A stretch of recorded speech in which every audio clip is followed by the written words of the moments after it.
3 hal yang harus dilakukan agar berhasil dalam segala bidang. Satu ayat dalam surat Al-Jumu'ah ayat 2, Allah Subhanahu wa taala mengatakan, A'udzubillahi minasyaitonirrajim, bismillahirrahmanirrahim. Walladzi ba'atsa fil ummiyina rasulan minhum yatlu 'alaihim ayatihi wa yuzakkihim wa yu'allimuhumul kitaba wal hikmah wa in kanu min qablu lafi dhalalim mubin. Dialah Allah yang telah mengutus seorang nabi dari kaum yang ummi, yang buta huruf, yang kemudian ia memiliki tugas, ia mengajarkan kepada umat manusia. Yang pertama adalah yatlu alaihim ayatihi, yaitu at-tilawah, membacakan ayat-ayat Allah Subhanahu wa taala, tanda-tanda kebesaran Allah Subhanahu wa taala. Kemudian yang kedua wa yuzakkihim, yaitu proses tazkiyah dalam pendidikannya, dalam membacakannya, dan kemudian proses pendidikan diiringi dengan at-tazkiyah, pensucian jiwa. Wa yu'allimuhumul kitaba wal hikmah, dan yang ketiga adalah at-ta'lim, transformasi ilmu, mengajarkan Al-Qur'an dan As-Sunnah. Sebagaimana yang senantiasa kami sampaikan kepada para pendidik, para pembina di Pondok Pesantren Terpadu Al-Multazam, dan juga kepada seluruh santri, bahwa pendidikan yang kita kelola, pembinaan yang kita berikan, yang kita lakukan kepada anak-anak, itu tidak akan berhasil kecuali melalui 3 proses yang harus kita lalui bersama. Tidak bisa dipisahkan antara satu dengan yang lainnya. Yang pertama adalah at-tilawah, yang kedua adalah at-tazkiyah, proses pensucian jiwa, dan yang ketiga adalah proses at-ta'lim.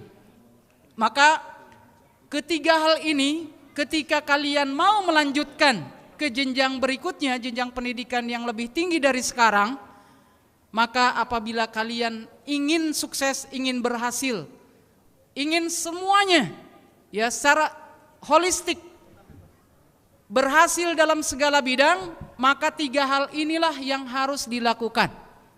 Mungkin kita mendengar, dia pintar tapi kenapa korupsi? Dia pandai tapi kenapa tawuran? Dia cerdas, tapi kenapa melakukan hal-hal yang tidak baik? Karena ada satu hal dari ketiga proses ini yang tidak dilakukan.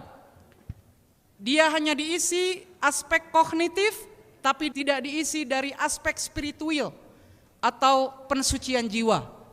Maka pendidikan yang baik yang dilakukan oleh Rasulullah SAW terhadap para sahabatnya, yang kemudian mereka menjadi orang-orang besar, menjadi pemimpin-pemimpin dunia, dan kemudian menguasai peradaban dunia dengan memunculkan peradaban yang baru. Penguasaan dunia kurang lebih 1.300 tahun dipimpin oleh kaum muslimin, dipimpin oleh mereka-mereka yang dididik secara turun-temurun, secara pendidikan yang benar yang dilakukan oleh Rasulullah.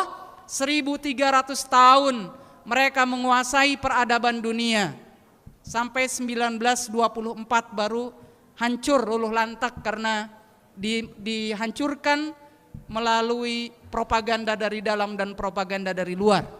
Kita saksikan sekarang dunia yang dikuasai oleh Barat sekarang.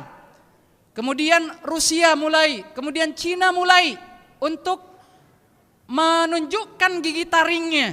Tapi lihat peradaban Barat, belum sampai 100 tahun. Atau mungkin sekarang 1924, sekarang 2024, 100 tahun kita melihat celah-celah kekurangan, kita melihat ya dekadensi moral yang ditimbulkan dari aspek madi, aspek materi yang mereka tonjolkan dengan penguasaan teknologi ansih, tidak melihat kepada spiritual atau kepada jiwa yang suci selaku manusia yang tidak dimanusiakan, dengan memiliki standar-standar ganda atau kemunafikan dalam bahasa kita. Maka insya Allah kalian semuanya, wahai anak-anakku sekalian, kalian besok akan melanjutkan ke jenjang perguruan tinggi. Besok kalian akan melanjutkan ke jenjang tingkat tinggi dari SMP. Maka jangan melupakan kegiatan-kegiatan yang ada di pondok pesantren, selain pelajaran atau belajar di kelas, kalian isi jiwa-jiwa kalian dengan tilawatul Quran, isi dengan zikrullah, isi dengan qiyamul lail, salat fardunya, salat malamnya, salat nawafilnya.